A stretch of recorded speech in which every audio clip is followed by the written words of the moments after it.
Story 2.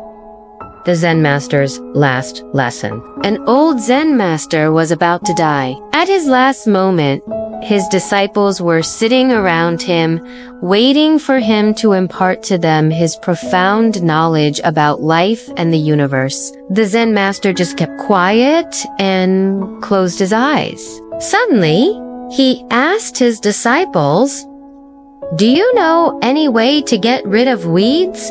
Everyone was surprised, not expecting their master to ask such a simple question. One disciple said, "We can use a shovel to scoop up all the weeds." The Zen master nodded and smiled slightly after hearing this. Another disciple said, "We can use fire to burn the weeds."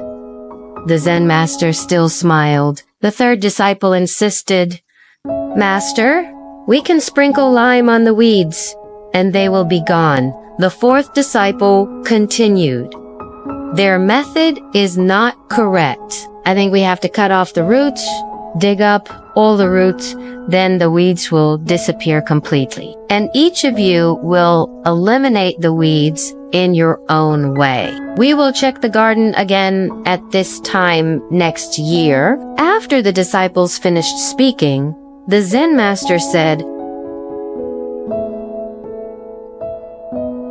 the disciples suddenly realized, "It turns out that planting flowers is the best way to eliminate weeds. What you said is good. From tomorrow, each of you will divide this garden full of weeds into your own exactly 1 year after trying to eliminate the weeds." The disciples sat together and looked at the garden again. It was clear that they had tried every way to eliminate the weeds, but for some reason the weeds kept growing back.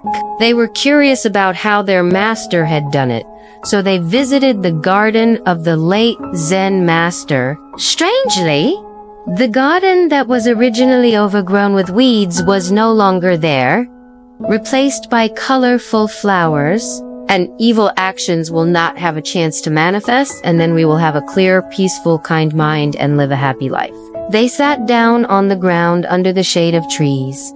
The crops were ripe, but the Zen master had passed away that year. This was the last lesson that the master had passed on to them. The disciples were moved to tears of gratitude. The best way to remove weeds in the wasteland is to cultivate. When we sow good seeds and nurture them carefully, the weeds will not have much room to grow, and we will have a garden full of fragrant flowers and sweet fruits. The same goes for cultivating the mind. In each person, there are 2 types of seeds, bad and good. When we regularly cultivate many positive thoughts, good thoughts, pleasant words, and kind actions, bad thoughts, unpleasant words,